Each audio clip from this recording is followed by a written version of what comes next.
안녕하세요. 오늘은 향후 3에서 6개월 사이에 S&P 500이 약 15% 정도 하락할 가능성이 있다고 저는 생각을 합니다. 그 가능성 높은 이유에 대해서 두 가지 말씀드리겠습니다. 우선 제목에서 팍만 진짜 주가가 올랐습니다. 하여튼 우선 바로 내용 설명하겠습니다. 예, S&P 지수가 지난 3월 23일 2237이었다가 그러니까 저점이었죠, 이때가. 제가 생각할 때 3월 21일경, 하여튼 3월 22일, 뭐 하여튼, 이때가 최저점이었다가 바로 상승을 여기까지 했습니다. 그러니까 약 60%가 회복된 거죠. 이제 전고점 대비. 이때를 뭐 하여튼 3,300, 뭐 하여튼 이렇게 보더라도. 하여튼, 생각보다 이렇게 상승이 3개월, 뭐, 아니, 4월, 2월 두 달 만에, 두 달 만에 상승을 급격하게 했습니다. 60% 가까이 회복을 했습니다. 이게 생각보다 너무 빠른 건데, 그러니까 지난 경제 위기와 비교해보면, 이건 다른 영상에서 설명을 드리겠습니다. 하여튼, 다른 경제 위기 때보다도 너무나 빠른 속도로 60% 가까이가 회복을 한 게 조금 저는 놀랍고, 이게 조금 너무 급격하게 올랐기 때문에 조정을 또 한번 받지 않을까라는 큰 이유 중에 하나입니다. 생각보다 너무 빠르게 회복을 했습니다. 리바운드, 뭐 리바운스 뭐 이렇게 얘기를 하는데 이런 상황입니다. 좀 더 크게 보더라도 이때가 저점이었습니다. 3월 23일이. 이때 저점이었다가 5월 21일입니다. 이때 기준으로 보더라도 2971, 3000이죠. 거의 3000에 왔고 최고점이 아마 전 접점이 한 3400이었을 겁니다. 하여튼 생각보다 너무 빠른 속도로 회복을 했습니다. 예. 그리고 실제 그런데 여기서부터 이제 양극화가 주식에서도 엄청나게 발생을 하고 있는데 실제 오른 종목은 팡만입니다. 그래서 페이스북, 자 한국말로 해도 팡만, 영어로 팡만, 페이스북, 아마존, 넷플릭스, 구글, 마이크로소프트, 애플, 엔비디아 이렇게 철저하게 기술주들만 오르고 있습니다. 여기서 참고로 엔비디아를 모르시는 분들이 있을 수 있는데 엔비디아가 그래픽 칩을 만드는 회사인데 그래픽 칩이 왜 유망한지 말씀드리면 그래픽 칩이 AI의 핵심 역할을 하고 있습니다. 그러니까 그래픽 칩을 이용해서 AI 인공지능 모델을 만들고 있거든요. 그래가지고 되게 각광을 받고 주가가 많이 올랐다고 저는 그렇게 분석을 하고 있습니다.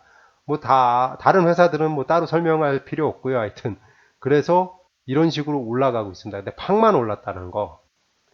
이 종목들은 이미 다 거의 회복 가까이를 했거든요. 그래서 차트를 보시면 좀 더 이렇게 보시는데 이게 GSPC가 이제 S&P 500 지수입니다. S&P 500 지수는 뭐 그렇다 치고 다들 페이스북, 아마존, 뭐 넷플릭스, 구글, 마이크로소프트, 애플 이런 것들을 보면 이미 16.23% 그러니까 이전보다 더 올랐습니다. 그러니까 코로나 사태 이후에 16.23% 오른 종목들이 꽤 됩니다. 그러니까 그리고 다른 종목들을 보더라도 다들 마이너스 된 종목들이 진짜 거의 없습니다. 진짜 애플만 조금 마이너스 됐고 조금 떨어진 게 뭐 그나마 찾자 그러면은 뭐 구글이 조금 적게 올랐습니다. 그러니까 전고점 대비. 하여튼 보면 이때 대비 두 달 만에 다들 원금을 회복하고 원금 이상으로 올라간 종목들이 많다라는 거죠. 특히 넷플릭스가 참 많이 올라갔죠. 아마존하고 넷플릭스는 참 쭉 올라갔고 페이스북도 최근에 많이 올라갔는데 페이스북이 뭐가 있는지를 좀 봐야 되는데 하여튼 그 다른 종목들은 다시 주가를 거의 회복을 했습니다. 이때 뭐 떨어진 데 것들을 보더라도 이때 보더라도 주가들이 쭉 다시 회복을 했고 뭐 이제 구글도 뭐 마이너스 7%니까 다른 종목들에 비해서 곧 따라잡겠죠. 그리고 다른 종목들은 거의 주가를 회복했고 그 이상으로 올라가고 있고 여기 너무나 이제 이쪽으로 몰려 있다라는 거예요. 여기가 유망하다고 생각하니까 여기만 몰려가다 보니까 그래서 좀 양극화가 너무 발생해서 이것도 큰 문제가 발생하지 않을까라고 좀 생각을 합니다. 그러니까 주식을 떠나서 한쪽만 이렇게 성장하면 그게 좋은 게 아니거든요. 전체적으로 좀 골고루 좀 가는 게 좀 좋은 거거든요. 그러니까 한쪽만 하면, 그러니까 어렵게 생각하지 말고 우리가 편식하면 몸에 안 좋듯이 한쪽만 이렇게 비대해진다라는 게 절대 제 생각입니다. 제 관점에는 좋은 시장 흐름은 아닙니다. 그래서 IT하고 기술주만 솔직히 오르고 그 외에 대해서 가치주라든지 전통적인 뭐 경기 순환주 이런 종목들을 좀 한번 좀 봤습니다. 그걸 좀 크게 보겠는데, 이게 종목 코드라고 나와서 일부러 이제 이건 S&P 지수, 구글하고 마이크로소프트하고 뭐 이거 넣었는데, 이건 비교하기 위해서 뱅크 오브 아메리카라든지 유나이티드 에어라인, 뭐 골드만삭스, 마이크론, 이게 삼성전자하고 비교할 수 있는 거죠. 제네랄 모터스, 뭐 이건 현대전자랑 현대차죠. 현대전자가 아니라 현대차, 이거 마이크론이라 그래가지고 마이크론 테크놀로지라고 삼성전자처럼 메모리 반도체만 만드는 회사입니다. 이런 회사들의 주가를 보게 되면, 그러니까 여기서 초록색이 기준이라고 생각합시다. S&P 지수 뭐 이런 거 생각하시면 되고, 뭐 이런 것들보다도 이 파란색 이런 수치들을 보게 되면 특히 68.83%인 종목들도 있습니다. 아직까지 68.83인 게 보면 이게 보라색이니까, 그러니까 항공주도 아직도 마이너스고, 파란색인 뱅크 오브 아메리카를 보더라도 아직도 34%. 그러니까 거의 모든 종목들이 이게 주가 지수입니다. 이게 기준입니다. 이 기준 밑으로 다 거의 포진되어 있습니다. 그러니까 전통적인 주식들이죠. 그러니까 미국 시장에서는 아직도 이 종목들이 회복을 하긴 했지만 그게 크게 회복을 못하고 있고, 항공주들은 아직도 많이 떨어져 있다라는 거죠. 이런 식으로. 그런데 한국에서는 저는 현대차라든가 주가 회복한 거 보면 전 놀라겠습니다. 진짜 한국 사람들이 왜 그렇게 현대차 안티 아닙니다. 현대차. 근데 적정하게보다도 고평가된 거 아닌가라고 저 생각입니다. 현대차가 고평가된 거 아닌가. 뭐 미국에서는 아직 제네랄 모터스나 뭐 이런 종목들이 아직도 마이너스 27.80% 거의 30% 빠져 있고 뭐 이런데, 그리고 아직도 이제 반도체 종목들도 회복을 못하고 있고, 특히 은행주들도 많이 회복을 못하고 있고, 항공주들은 당연히 이렇고, 참 우리나라는 아직 항공주가 거의 마이너스 68% 70% 빠졌는데, 이게 정상인데, 이게 조금 너무, 그 외에 비정상은 너무 이 항공주 아닌, 그러니까 기술주들은 다 이미 회복을 하고 다시 저사장 전고점을 돌파를 해서 더 오르고 있고, 너무 편중화가 심화되고 있다라는 게 조금 제가 두렵습니다. 이 영향으로 인해서 조금 문제가 발생할 수 있지 않을까. 그러니까 다른 영상에서 설명드렸는데, 기술주들이 돈을 벌기 위해서는 이런 회사들에서 클라우드라든지 이 서비스들을 계속 사용을 해줘야 되거든요. 근데 이 회사들이 주가가 낮다는 건 매출이 나쁘다는 거고 실적이 안 좋다라는 소리이기 때문에 매출에 한계가 올 수가 있거든요. 기술주들이 언제까지나 자기 혼자 잘 나갈 수가 없는 겁니다. 자연 법칙상. 그래서 그게 걱정이 돼서 또 한 번에 큰 조정이 오지 않을까라고 저는 예상을 하고 있습니다. 이렇게 다른 회사들이 좀 힘을 못 쓰고 있습니다. 가슴이 아픕니다. 그리고 국제 유가도 이제 역사장 마이너스도 가고 막 난리가 났었는데, 어떻게 보면 30달러대로 상승을 했습니다. 빠르게.